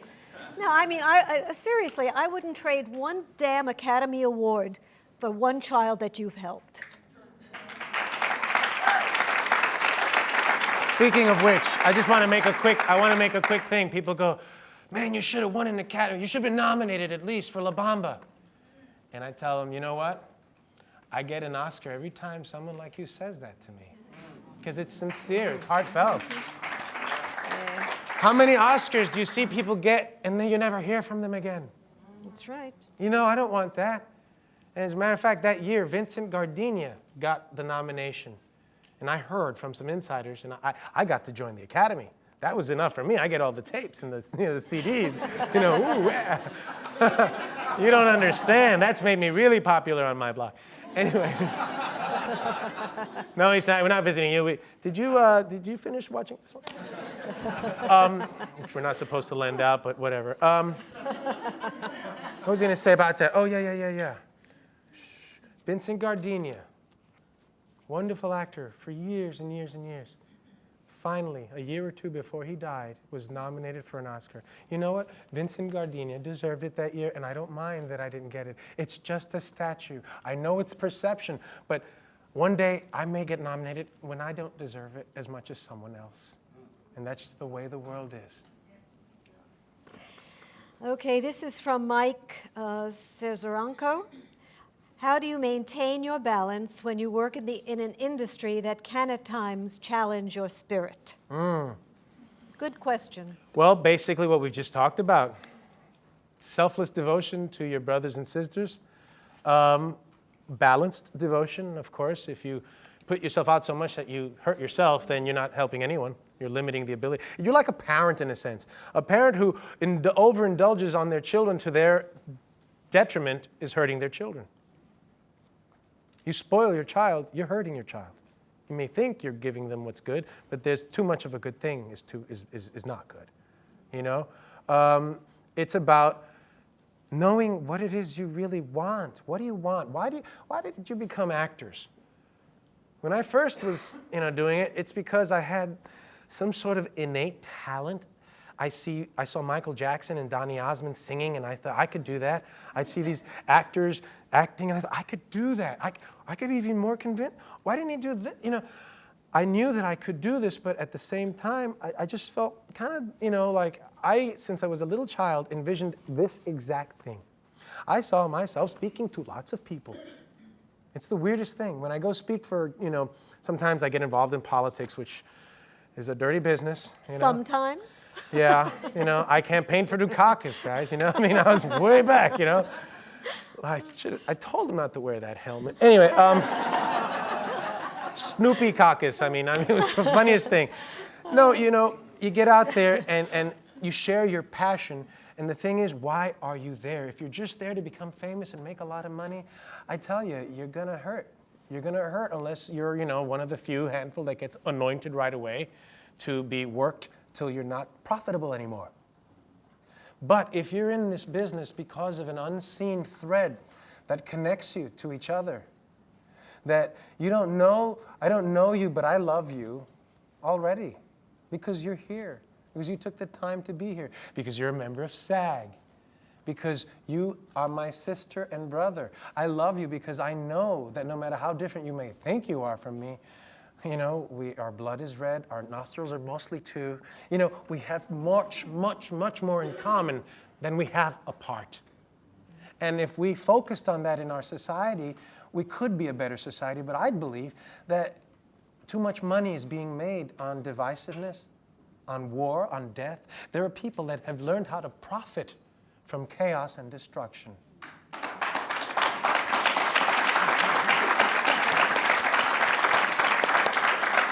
And they're very wily, and they're very sophisticated, and they come at you with promises of peace.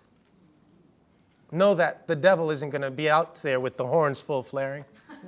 Okay? And I don't believe in the devil. I believe that the devil is the collective evil in us all that we allow. Mob mentality. What is that? That allows us to go, oh, everybody else is doing it.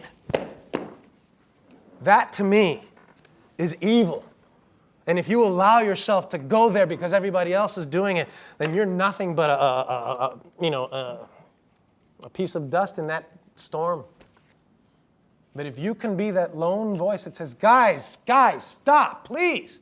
That's who I am. I see fights. I love to jump in the middle and stop them. It's a perverse desire, but I do believe that we should have evolved more than we are. When I was a kid in the 60s, it was the late 60s, we used to sing in school, we can build a beautiful city, yes we can, yes we can. It was a song about hope. We don't need alabaster, we don't need all these material things, what we needed is love. And these things stuck in my head. But now the kids are raised to, Tomb Raider, Tekken. Violence is almost our staple. Violence gets our attention, it sells. I notice, I'm going to say something because it bugs me, this whole wrestling thing. The lowest form of our profession is professional wrestling. And I wonder, why is it that children are so taken by this? And my manager just had a second boy. So he's going to wonder, I'm going to hope these words, why does wrestling appeal to our children? Why do cartoons, He-Man and She-Ra, appeal to them? What is it that they are so hungry for, that they do not have, that these programs, or this programming, really it's what it is, it's programming, it's brainwashing. And what it is very simple. What did you want as a kid? What did you not have? Power. You did not have power. You did not have the ability to smite your enemies and your bullies. You were afraid because everybody else could beat you up. So when you see somebody named Goldberg, and you're a little Jewish kid, yeah, you know what I'm saying? When you see somebody, The Rock, when you see these guys take apart big guys, it's the only thing I can think of. Because I used to watch Mil Máscaras as a kid, you know what I'm saying? So I'm thinking, power. Our children have no power of their own. And the only power, disgracefully, they have is to put their parents in jail now for spanking them. Which I find a little weird. Because I do not believe in corporal punishment as a rule, but sometimes the law of the jungle has to be observed. You don't mess with people who have a lot more power than you, and they have a responsibility. There comes this is a consequence. Now, I have friends that think you should never hit a child under any circumstances, and they've raised beautiful children under that. And I have other friends that have delinquent kids. So I think parents have got to be given a degree. How do you control your children? Not all of them are, psychiatrists. Not all of them read Spock, and all the latest books. So I find it really weird how we are growing our children and giving them their own TV channels. MTV, you want to rebel? We've got Rebellion Incorporated. Cool Incorporated, which is not about helping, not about loving. It's about selling you a fad, a package. It doesn't help. So I want to do a show. I have a deal now at ABC. I want to do a show that kind of does what The Simpsons and Shakespeare does. It takes different levels of intellect and gives you a show that, the whole family can watch. Wouldn't that be nice? Yeah, great. TV used to bring the family together. Now it separates them. It's called You're a Demographic here. Lydia Blanco says, how do you feel about the stereotypical roles that are often offered to Latinos? For instance, maids, gardeners, etc. Well, work is work. So on one level, thank God they're even there. But on the other level, what is it that says that we can't be what we really are? There is a Mexican-American lawyer on President Bush's staff. He's up there. But you wouldn't know that from West Wing with a liberal president.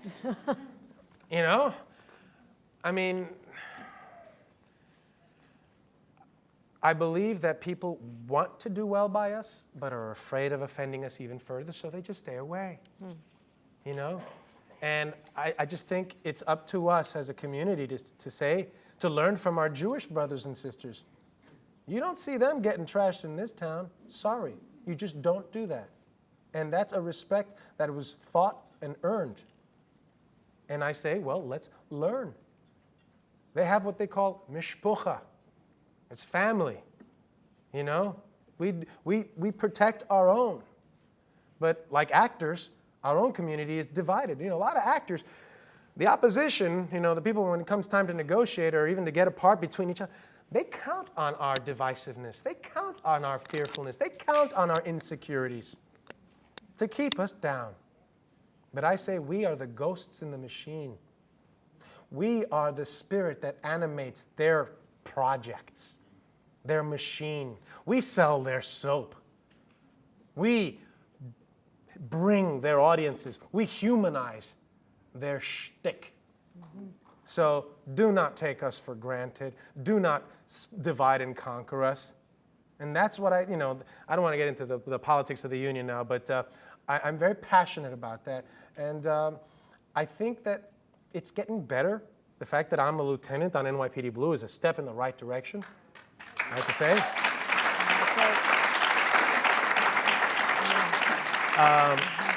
On a competing show, The Shield, there's another lieutenant that's a Latino. I think, I hope they got a cue off of us. It'd be nice.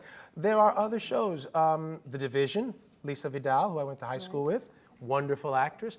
You see, I think it'll come when mainstream audiences start identifying mainstream Latinos as Americans, just like them. People go, when I tell them I did La Bamba or Mi Familia, is that in English or is that in Spanish? I get often, do you work in English or in Spanish for people who don't know my work? I'm like, no, I've never worked in Spanish, and I regret that. I should work in Spanish. But you know what? I was born and raised here, and there's no reason why, like an Irish American, I can't rise up the ranks. There's no reason like in England. Bob Hope was born in England. You know what I'm saying? People who are born elsewhere seem to be welcomed more than people who are born here, I can speak Eastern Standard Diction. I got rid of my accent to then see someone talk like this and get all the parts. Go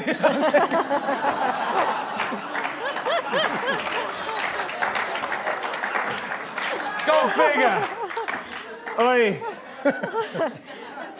But then we get into this whole concept of labels. Everything I read about you always identifies you as Puerto Rican. Yeah, Hispanic actor. Now, you were born in Brooklyn. I was born in the Bronx. I'm never identified by my grandparents who were Austrian. Right. Why must you be labeled? Write that letter to them. I'm with you 100%. In other words, Al Pacino. The Italian-American actor Al Pacino. No. De Niro. Italian, no. White actor Marlon Brando. It's a little insulting. You know what's even more insulting when I read a script? If it's just a man, it's a man. And we must assume he's Anglo. But if it's anything else, it's a black man or it's this man. And I've gone, whoa. So that we're not men, we're not women, we are these kind of men. We are marginalized in a sense. We are men with an asterisk. And it's just like, come on. If you're going to treat everyone, then just I say it. Anglo male, white guy, 20s, 30s, blonde hair. I have no problem with that, But to feel like the only regular people are Anglo-Americans and their European relatives kind of makes you feel like, the movie Dune. Everybody, blue eyes, red hair, and not one Latino. Star Trek before, not one. I'm going, you know what this says? That at the turn of some century, they got rid of all of us. We laugh, but that's a very dangerous thing. When you don't see yourself in the future, that doesn't bode well. You're outnumbering us very quickly. No, but see, that's another thing. People are so afraid of our rabbit-like tendencies.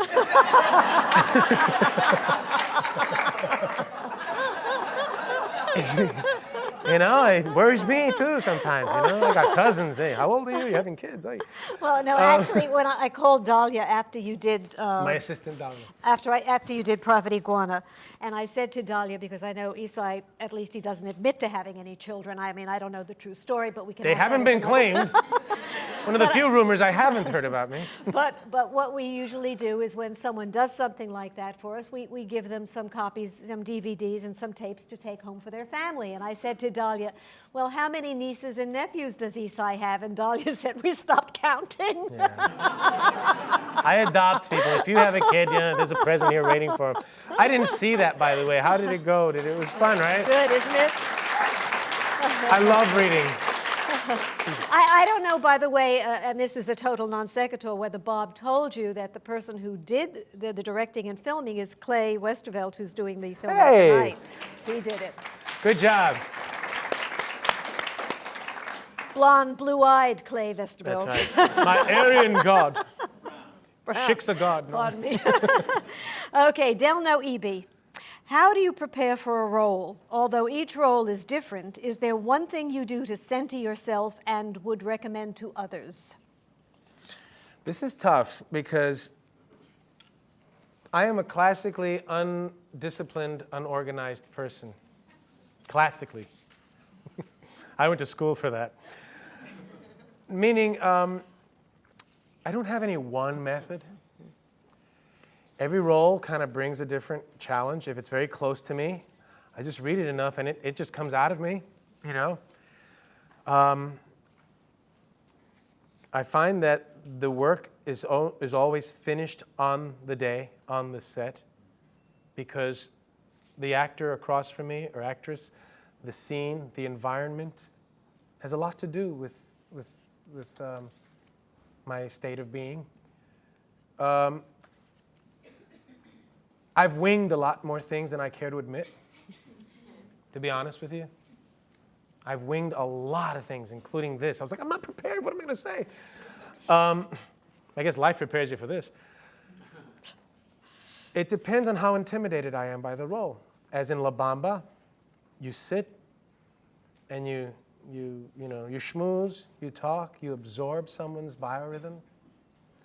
You practice, you hear the words without locking them down, which is very difficult. I used to memorize things, and the hardest thing was to get out of that rhythm. You dig a hole for yourself when you memorize your words with all the bells and whistles.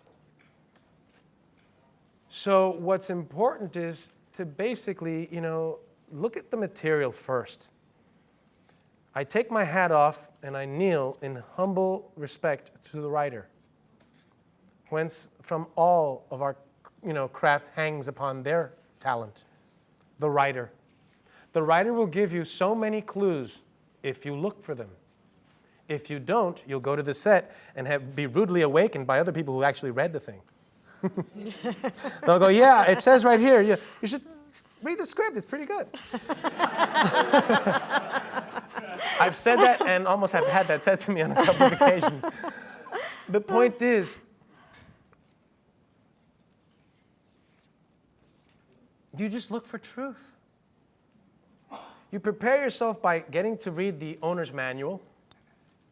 The owner's manual is in part in the script. In the owner's manual, you write, if you write your own biography, which I suggest to most people. I write sometimes, take notes, but more often than not, it's copious in my head. It's in there. I think really fast, and my instincts, it's kind of linear, but I believe that we're just playing another part of ourselves. You're just another part of me. So I have you in me already. It's about tapping into that. It's about letting go of the other BS. And I see us all as anemone, like stars with many, many, many different spikes.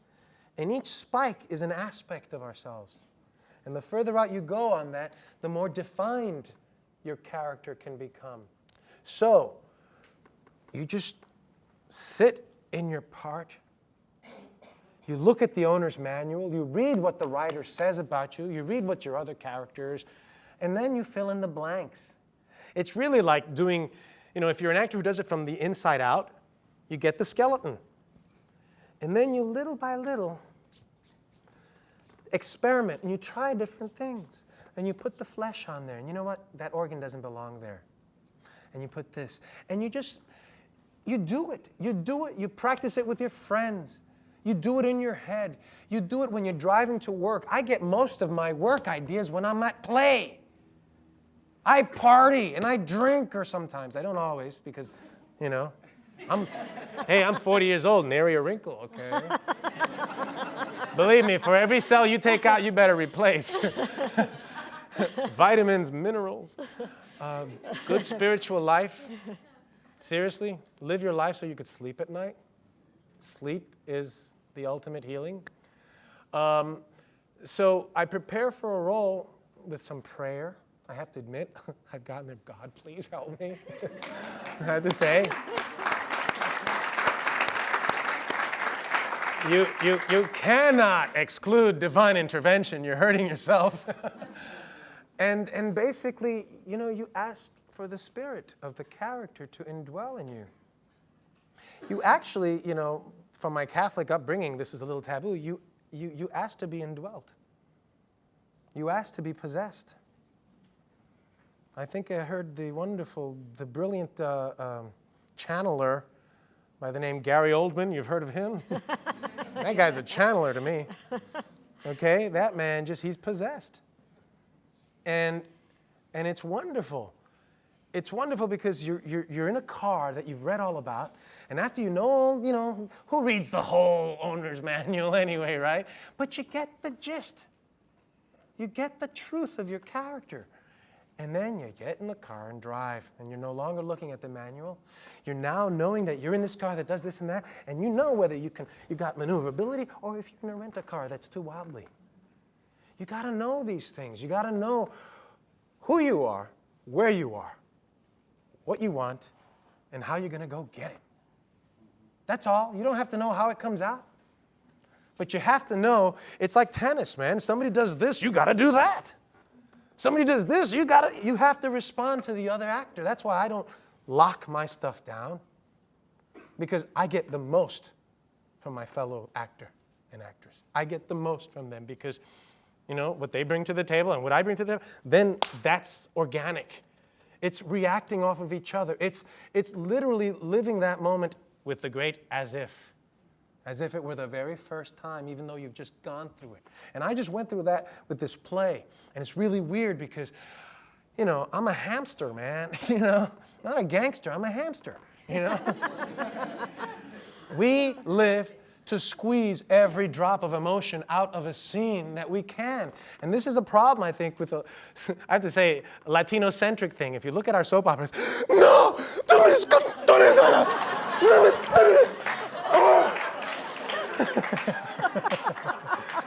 Now you see where a lot of us get the overacting bug from. So I have to work really hard, not to, regress to my aunt's soap operas when I was a kid, But the urge is there, man. Ooh, you and just what wanna... about the hairdo and the makeup? Oh, my God. So the point is that I've learned from our more sophisticated brethren that you don't have to cry in every scene. And I learned that during this play, The Exonerated, the whole first week. It was devastating for me to read these words and remember that my very brother went through that. Because it was no different. When I read that, it's as if I wrote it myself. And imagining that just... I used to watch TV news articles about a pregnant mother caught in a crossfire and her baby shot to death and cry my eyes out. I didn't know her, but that's somebody's child. That's somebody's mother. My God. This is where I get my empathy from, and I'm not ashamed of it, I feel. So, getting back to what was I saying? So the point is, how do you prepare for a role? Whatever works, whatever keeps you from cliches, whatever keeps you from phoning it in, whatever keeps you interested, make adjustments. Whatever makes you cry, recognize that mechanism. And do like Stanislavski says, work on the mechanism.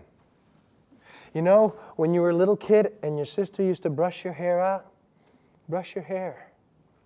Brush your hair. Imagine her there. Smell. Smell is another thing. Get all of your senses in tune.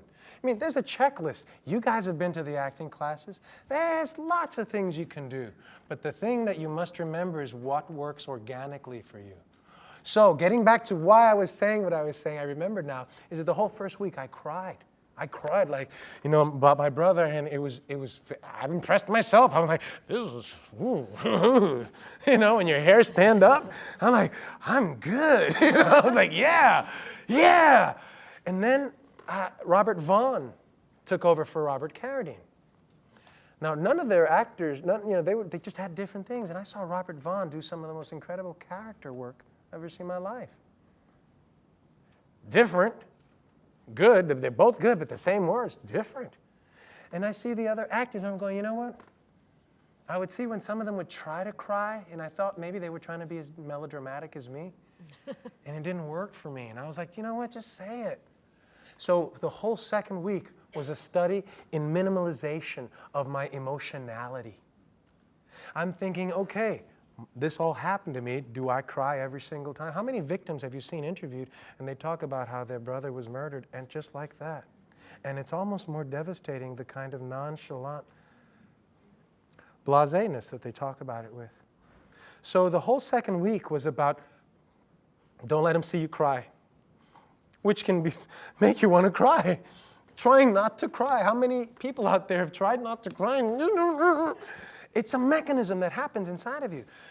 As the character, you're not out there going, feel sorry for me, please. No, that's pathetic. It's pathetic. When an actor wants you to, it's obvious. And frankly, when you do all the emotions for the audience, gee, what's there left for them to do? A great lesson was taught by, I think it was Marlene Dietrich, who couldn't get this scene after this whole horrific thing happened, and she's looking out at this battlefield or some like devastation before her, and her life is in shambles and is ruined, and she looks out and it's her close-up. And she couldn't get it, and she asked the director, what do I do? What do you want to see? What do I do? And he said, look out and do nothing. Do nothing. And sometimes I employ tricks. It is so devastating to see someone not react, almost just as devastating as to see them react. And even that, just the littlest thing, if it comes from a place of sincerity, if it comes from some inner mechanics that is the truth, even if you're just not reacting, it is devastating. Her close-up was devastating. She did nothing because the filmmaker did the rest for her. And then the audience filled in the blank. There's a famous Russian experiment where they take the same picture and they go, blah, blah, blah, this is what he did, blah, blah, blah, blah, blah. And they say, oh yeah, I saw the slight differences. There was no difference. It was the same picture. But the framing, the way you say it, what was around you, redefined how you looked at it. So have faith in your filmmakers. Have faith in the people around you that are being paid to do their job. So, some actors just, they don't have faith in anyone around them. And you see them trying to steal the scenes. Don't steal the scene. Do the best you can do. If nobody else is any good, then, you stole it by default. But I don't want to be the only good person in a production. That's ego-driven. That's baloney. I want every single extra to be at their best. Why? Because then we all rise. Then that piece of work will live 50 or 100 years. So, man, have faith in yourself and those around you.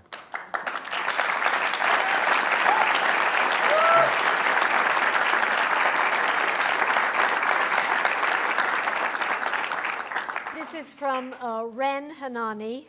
How did you support yourself when you first started pursuing your acting career? What was your most memorable or unusual job that allowed you to go to auditions and acting classes? 18 years old. I was a hotel phone operator for the Hotel Earl in Greenwich Village. Hotel Earl. Midnight, like the graveyard shift. I was a busboy. At 14, when I ran away from home, I ran away 3 times. At the second time, I forced people to give me a job. You see, I have a work ethic that I got from my mother. My mother says, if you're not working, you're sliding, you're slacking. If you're not moving forward, the river of life will carry you away. Think about that. If you're not moving forward, you're being dragged behind. And I tell that to the young people out there who think they have forever. Start working it now. Get your form now. Make it fun now. I work when I play, and I play when I work.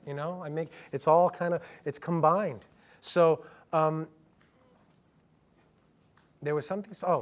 I forced someone to give me a job because I went there where my friend was, and I would clean up for free. And I would clean, and I guilted these 2 Greek guys, Gus and Pete, to give me a job at 14 years old.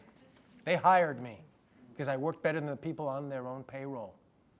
My mother taught me one thing I'll never forget, and I use, and you'll hear me say it in speeches. When you go to someone's house or home, when you visit someone, you leave it better than you found it. We don't have enough of that today. We don't have enough values that, we can all rely on. Things that our kids can say, hey, I learned this, and I'm not going to stray from that. So, thank you.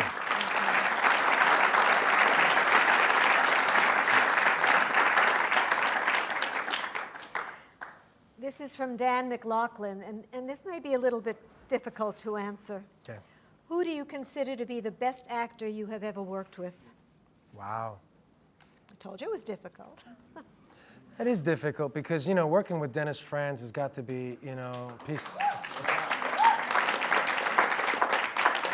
And you know what? And he's in his 50s, and he's balding, and he's not cut. Nowadays, you would think that to be the lead of a show, you just have to look like Jose Solano right there. Who, by the way, is in Resurrection Boulevard as well, my brother.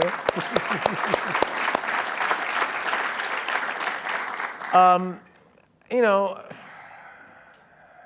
I don't know, because when I worked with Al Pacino, his first read-through and the final performance were about 5% different. And I was going there to learn a lot. But he'd done these plays before, so he knows what he wants and how he's, so it wasn't like, aha, that's how he went from there to there. So it was strange, but he's, one of the best actors I've seen, but there was just, come on, it's like saying, what is the best Beatles song you've ever heard? Exactly. Come on. What, in your opinion, what do you think? It's just innumerable. And this is from Victoria Genesi. As a Latin actor, what has been your greatest challenge that you felt the need to overcome? The greatest challenge, what I said before, my own lack of faith, my own insecurities that are kind of inbred, partially, I do believe that being a Latino in this country, not seeing yourself, not seeing your brothers, not feeling appreciated, really kind of works a number on you psychologically. And it's not very overt. We are kind of designed to self-loathe, like the gay community, like a lot of people that are not considered the in-folk, like the Irish in Great Britain. It's not just a black-white thing, but I feel like I'm going to become my father. And I love my father. I don't want to say anything negative, and I don't want to disrespect the man. But that's not the life for me. So my biggest fear is to become my father and have the Alzheimer my mother keeps claiming that she has for the last 20 years. I'm like, Mom, smoke pot, it's a cooler excuse for forgetting everything. I have Alzheimer's, I forgot where I put my purse. It's like, she's been saying this for so many years. It's like, yeah, right. So it's basically, the biggest challenge is that, not to get so negative on, not to focus on the fact that I wasn't in the Pirates of the Caribbean movie, which I should have been in. Okay. You see me in a goatee? Oh, man. Anyway, I'm friends with Orlando Bloom. I mean, my biggest challenge is not to be intimidated by the other celebrities I meet. How's that? I'm just terrified. It's weird. It's like, oh, they're going to think I want a job from them. Seriously, I have an inferiority complex. I do. Maybe because of those, racial reasons, I don't know, but I have an inferiority complex. I think that other people, I think that people see the worst in me before the best in me. And that's, that comes from growing up in New York and walking down the street and seeing somebody alone late at night and knowing it's a rough neighborhood and going, man, if she needs help, I would help her. Like, I was on the subway in New York and I saw an old lady, kind of like the last person that looked terrified, and these like thugs-looking guys were on the side, like eyeing her out. So I was so I got between her and the thugs. Like 2 or 3 guys, meaning like, don't even think about it, boys. They were like teenagers, but they could hurt, okay? Especially if they're carrying knives or anything. Like 3 of them. And all I was doing there, I wasn't trying to be a badass. It was just, there's going to be some, it's not going to be easy. You're not going to just walk over here through me and carry her purse. The minute I sat down and did this, she got up and took off.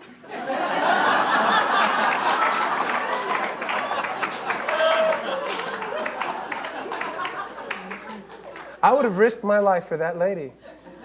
And I did, actually. I stopped a car thief. I'm kind of stupid. 1984. It was 4 o'clock in the morning. New York bars let out late. And I was with a pal. And we were in our, looking for love in all the wrong places, kind of unsuccessful. And I hear what I thought was laughing, and then it was kind of like, ah! And I'm like, that laugh is a little stressed out. Then I heard, ah! And I didn't know where it was coming from. And I was on 78th and 1st, and I started running. Come on, I told my friend. Because if I hear anybody, I mean, I'm like, Dudley Do-Right, hey, Polly Purebred or whatever says, screams, I'm like, here I come to save the day. Because I know what it's like to be victimized. And I know what it's like to say, please help me. I was stabbed. I got my wrist cut. I'm missing a tendon here. I was 14 years old. 2 guys grabbed me. I'd take my radio, would have my Beatle tape. I wouldn't let them go.